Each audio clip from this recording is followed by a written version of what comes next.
Hi, I'm Unported, and welcome to another day in the life with me, and today with the Samsung S10.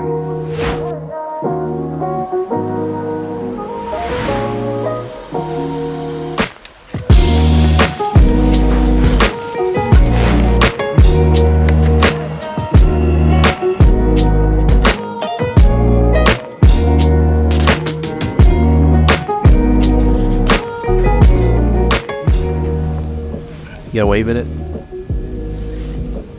That's pretty good for me, yeah. So today we're going to be taking out the Samsung S10 out in a day in my life to see how it holds up in 2024. Now this phone is pretty special because it was a phone of a lot of firsts and a lot of lasts. It came out with the all-screen display, coming out from the S9 which still had those pretty thick borders on the top and bottom, and now with the hole punch camera. It was also the first Samsung phone to have a triple camera setup with a proper wide, telephoto and ultra wide, but it was also a phone of many lasts. It was the last phone with a headphone jack, the last phone with a fully curved display, and there's also the last phone with 60Hz refresh rates, which is a pretty good one. But this design actually never continued. It was pretty much the end of the S9 and S8 design language that had been going on for the last couple of years, but this is still a pretty interesting phone and very unique compared to the rest of the S line of phones. So this is what we're going to be testing out to see how this phone still holds up. Now this is a used phone and I did a bunch of diagnostics on this phone and it's not in the best condition, especially the battery life. I'll be keeping down a battery indicator on the bottom of the screen so you guys can see how this phone does throughout the day. And it's currently 9:05 and our battery percentage is at 92%. So it's not going great so far at least, but we're going to see how it goes. But we're going to test out the performance, the cameras, the display, the battery life, and see how this phone does in 2024. Now we're heading over to university right now, so I'll talk to you guys soon.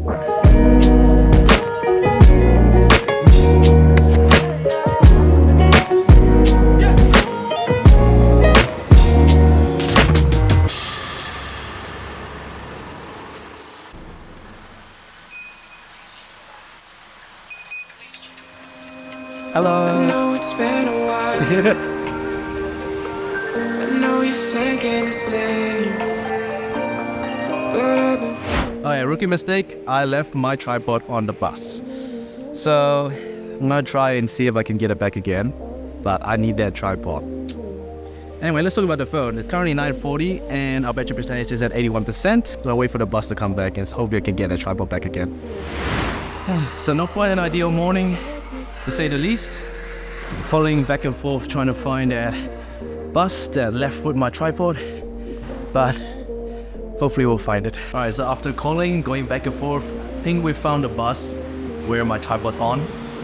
How was it? About 5 minutes, so hopefully it's still on there. I got my tripod. Thank God it was still on the bus and the bus driver had it.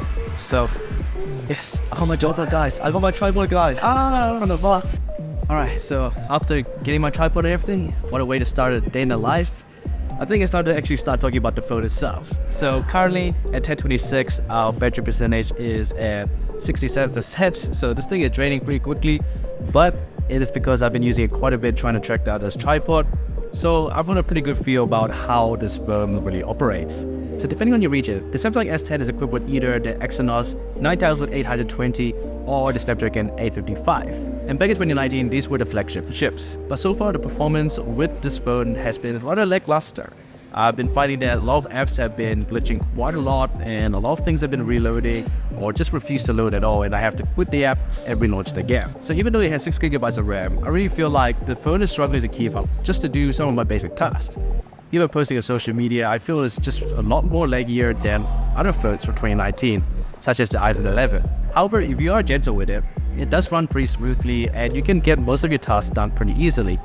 However, if you're constantly posting, going through social media or jumping between different apps, the phone really does start to show its age and slow down considerably. Overall, the phone does get pretty warm, and after even using it just on Instagram for 5 minutes, you can really feel the phone starts to heat up. I also do think that the less efficient chip in here might have a pretty big impact on the battery usage throughout the day, but we're gonna have to find that out at the end of this day in the life. So let's keep going in this day in the life. Okay, so it's 11:19, our battery percentage is at 55%. Now it's time for my first class. Cool, so I'm now in class and I'm with my friend Isaac. Hey guys. And he actually used to own a Samsung S10 how many years ago? 5 years ago? Yeah, 5 years ago. 5 years ago when it Okay, came out. so Peter, what do you think? What are your first impressions? I love this phone so much. I think it was really good. I think I had the S8 before this, and I feel like this was like the last big jump in a phone. Head and everything. Just everything, under-screen fingerprint sensor, like triple camera, and all of that stuff. It was just the last kind of like big jump in a phone. All the barricades, I wanna know why they hold me back. Need a miracle to break me through, but I won't get that. If I was a real wonder, then I could save me from turning around. So I did get a bit distracted and picked up my phone during the lecture to check my notifications. And while we're here, let's talk about the display. Elephant in the room, this phone was donated to me in this condition, but hey, I'll take what I can get. The S10 is equipped with a 6.1-inch AMOLED display that was pretty revolutionary back in the day, with HDR10 plus certification, a peak brightness of 1200 nits, and an incredible 550 pixel per inch with up to a WQHD resolution. These display specs were incredible back in the day and made the S10 look ahead of its time, especially with its curved bezel-less design. The bezels are still slimmer than some of the newer phones released today, along with their massive resolution. However, on a display of this size, there isn't much reason to bump up the resolution. Using Full HD is also more beneficial as it saves on battery power, which there isn't much to begin with. One of the weirder aspects of some of these displays is that it picks up sweat pretty easily, which can make the display a little less responsive and look a little more colorful. But overall, for a phone of this age, the display has held up very well and still has a higher resolution than many of the newer phones on the market today. It's incredible to see that this kind of display was fitted on a 2019 phone. Obviously, 120Hz and a higher peak brightness would be more future-proof, but for its time, the S10 display was way ahead of its time. Will find that, in fact, Isaac's telling me all the different features on this phone. It's a lot of cool features. This is actually a way more unique phone than I initially thought it would be. Ready?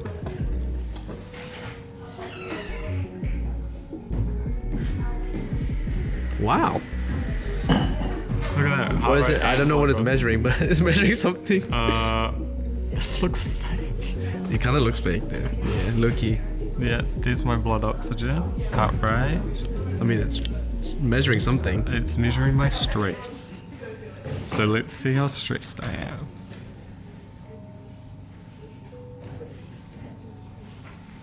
Yeah. Not stressed at all. Chill. It's interesting. Wow. What is this?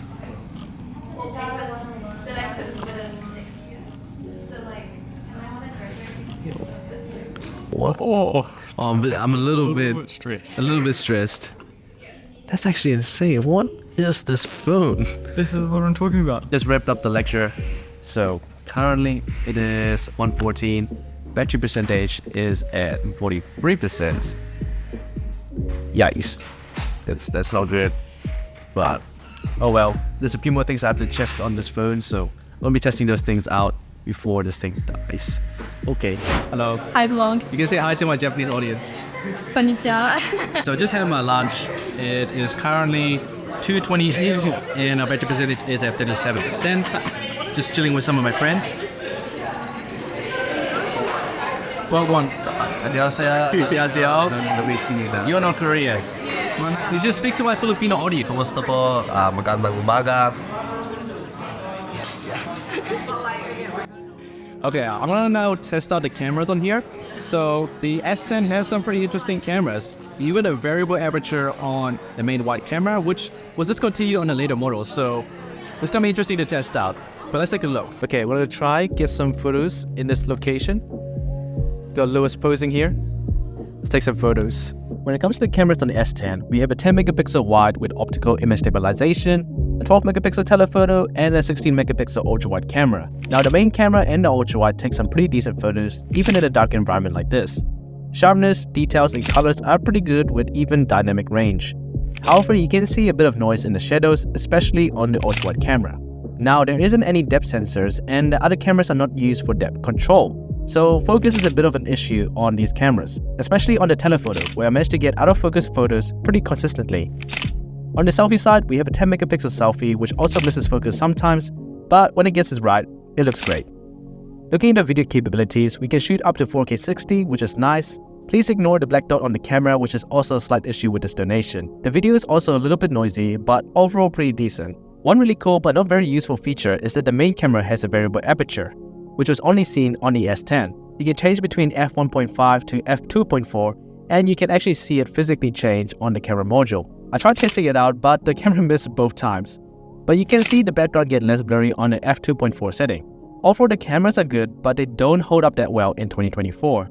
The focus issues, noise, and sensor sizes just can't keep up, and while in good lighting, photos look great, in medium lighting and under, it just doesn't look that great. The same can also be said for the video capabilities. Okay, so I finished up testing the cameras. It's currently 318, and our battery percentage is at 22%. I'm gonna go give some study done. Hopefully this will last a lot better so that I can make it to the end of the day, but we'll see. Alright, let's get going. Toby's vlog. This is Box Out Films. This is being filmed with the new Sony ZV-E1. Yes, sir. There we go. Hello. Good to see you, man. Yes, very good to see you. I love this man, miss. I love this guy too. Mahal kita, Pogi Guapo. Okay. Alright, man. Catch you later, bro. See you, man. Well, Johnny Pippen Jr. There, man. I saw it. 12 points. For 12? Oh, he's actually playing Mimit. He has 100% field goal average. Really? Yeah, look, 4 for 4. That's actually crazy.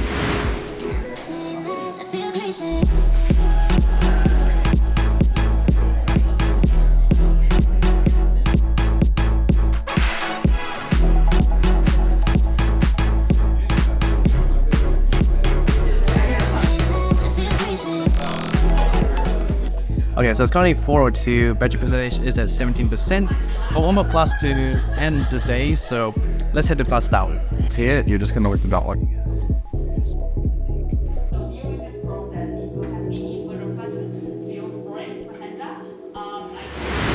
Looks green.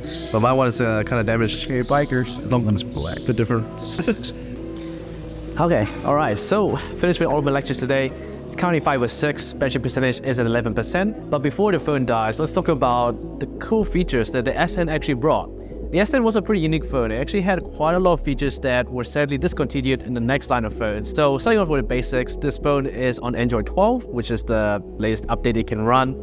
It has stereo speakers, IP68, water and dust resistance. And one of the coolest things about this phone is that it still has a headphone jack, a proper 3.5mm headphone jack. We also do have wireless charging, reverse wireless charging, and the design was very unique. We got this pretty cool color over here, but the fact that it just had this very waterfall effect that was quite ergonomic and quite easy to hold.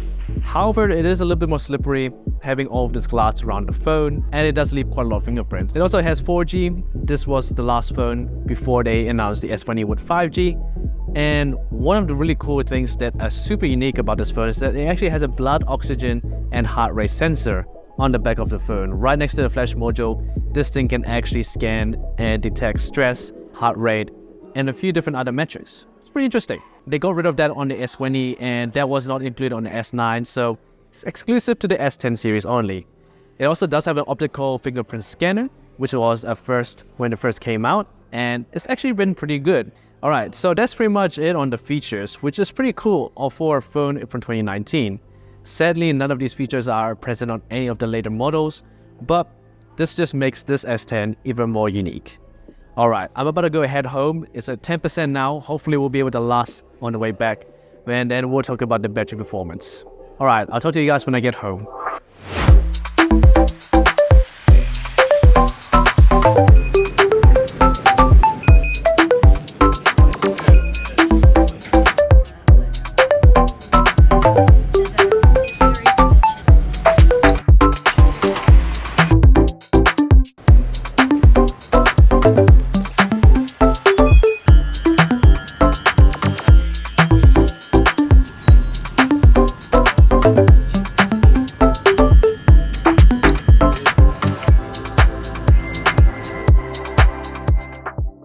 So at 5:54, the S10 has died. Quickly looking at the battery usage, our screen on time was 1 hour and 44 minutes. Obviously, this phone has a degraded battery, so it is to be expected. And if you are looking at picking up one of these today, make sure to find one with a decent battery health. So let's talk about my experience with the S10 today. It truly is a special phone in many ways. The futuristic design, the innovative display, and cameras, the random features that never made it past this line of phones, the S10 is truly a special phone. heart rate sensor, the first bezel-less display, the last S phone with a headphone jack, a variable aperture on the main sensor, a triple camera setup, and a hole punch camera. I really think that this phone deserves more credit than it gets. The only real areas where this phone falls behind is in its performance, which didn't keep up with me, along with the battery life. But all in all, this is a special phone and I enjoyed using it today. So this is now the end of my day. I'm Upwards, and if you enjoyed this video, consider subscribing to the channel, and I'll see you guys in the next video.